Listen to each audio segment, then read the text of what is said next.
মাত্র ৪৮ ঘন্টা আগে সৌদি আরব, তুরস্ক ও পাকিস্তান মিলে ঘোষণা করেছিল এমন এক প্রতিরক্ষা চুক্তি যার মূল বার্তা ছিল স্পষ্ট: তিন দেশের যে কোনো একটির উপর সশস্ত্র হামলা হলে সেটিকে তিন দেশের উপর হামলা হিসেবে বিবেচনা করা হবে।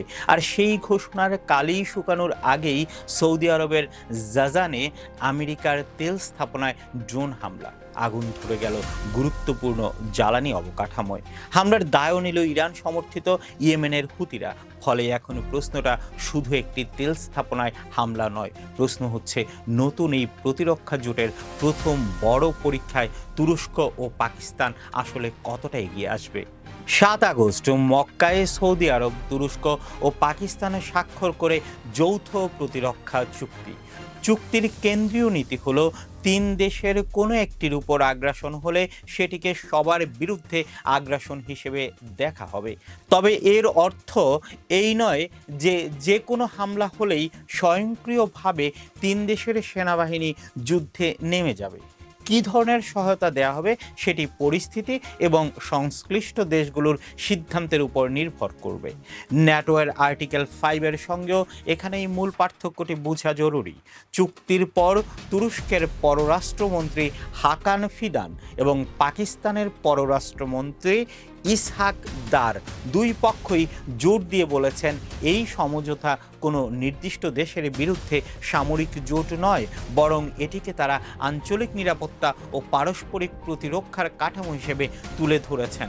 পাকিস্তান আরও জানিয়েছে চুক্তিটি প্রতিরক্ষামূলক এবং অন্য দেশগুলোর জন্য ভবিষ্যতে এতে যুক্ত হওয়ার সুযোগ রয়েছে। কিন্তু বাস্তবতা হলো এই চুক্তি ঘোষণার মাত্র 2 দিনের মাথায় সৌদি আরবের জাজান অঞ্চলে হামলা হয়েছে। রোববার ইরান সমর্থিত হুতিরা দাবি করে তারা সৌদি আরামকোর জাজান তেল শোধনাগারকে ড্রোন দিয়ে লক্ষ্য করেছে। সৌদি কর্তৃপক্ষ ওই স্থাপনায় আগুন লাগার কথা নিশ্চিত করেছে এবং জানিয়েছে জরুরি কর্মীরা আগুন নিয়ন্ত্রণে আনতে সক্ষম হয়েছেন। এখন পর্যন্ত কোনো হতাহতের খবর পাওয়া যায়নি। হামলার দায় হুতিরা প্রকাশ্যেই স্বীকার করেছে। এই স্থাপনাটির গুরুত্ব কম নয়। জাজান সৌদি আরবের দক্ষিণ পশ্চিমাঞ্চলে ইয়েমেন সীমান্তের কাছাকাছি এবং লোহিত সাগরের তীরবর্তী এলাকায় অবস্থিত। ফলে এখানে হামলা শুধু সৌদি আরবের জ্বালানি নিরাপত্তাকেই প্রশ্নের মুখে ফেলে না, লোহিত সাগর ও বাবাল মান্দাবকে ঘিরে বৃহত্তর নিরাপত্তা ঝুঁকির সঙ্গেও যুক্ত হয়ে যায়। জাজান স্থাপনাটির সক্ষমতা দৈনিক প্রায় 4 লাখ ব্যারেল অপরিশোধিত তেল প্রক্রিয়াকরণের পর্যায়ে পৌঁছাতে পারে।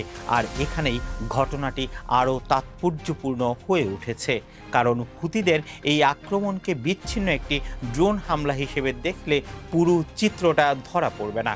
গত কয়েক সপ্তাহ ধরেই সৌদি আরবের তেল অবকাঠামোকে কেন্দ্র করে উত্তেজনা বাড়ছে।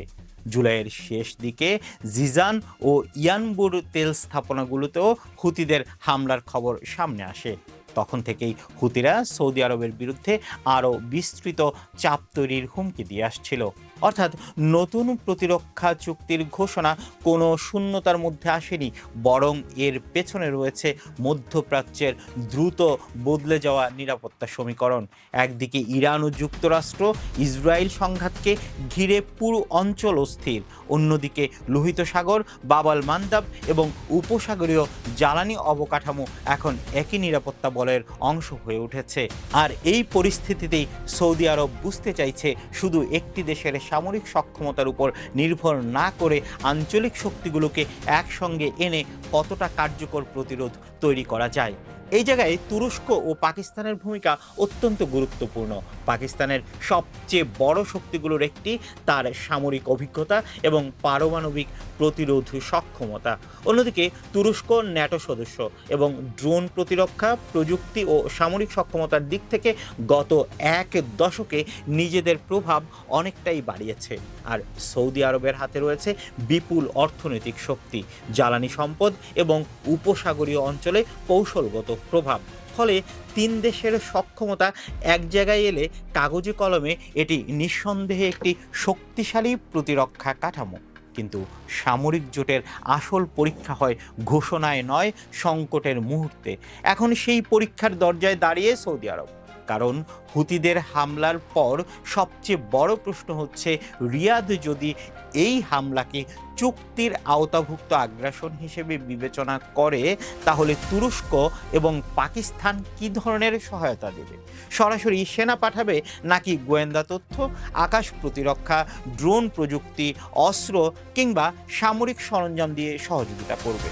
আরও বড় প্রশ্ন, সৌদি আরব কি আদৌ চুক্তির যৌথ প্রতিরক্ষা ব্যবস্থা সক্রিয় করবে? এখানেই নতুন জোটের বাস্তব সীমাবদ্ধতাও সামনে আসে। কারণ একটি প্রতিরক্ষা চুক্তি থাকা আর সরাসরি যুদ্ধে জড়িয়ে পড়া দুটি এক বিষয় নয়।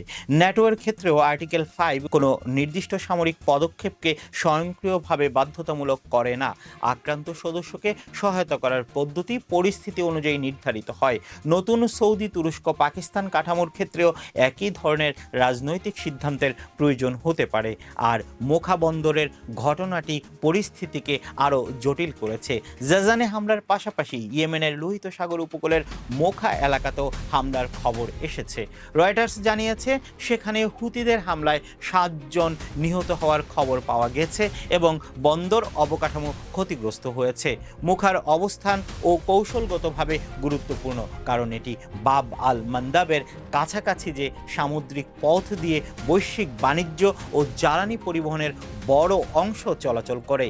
তাই ঘটনাটি এখন আর শুধু সৌদি হুতি সংঘাতের মধ্যে আটকে নেই, এর সঙ্গে যুক্ত হচ্ছে তেল, আন্তর্জাতিক নৌপথ, ইরানের আঞ্চলিক প্রভাব, যুক্তরাষ্ট্রের সামরিক অবস্থান এবং নতুন সৌদি তুরস্ক পাকিস্তান প্রতিরক্ষা সমীকরণ।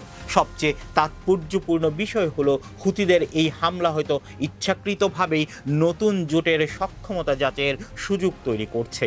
যদিও হামলার উদ্দেশ্য সম্পর্কে এমন সিদ্ধান্তে পৌঁছানোর মতো সরাসরি কোনো প্রমাণ এখনও নেই, তবে বার্তাটা স্পষ্ট।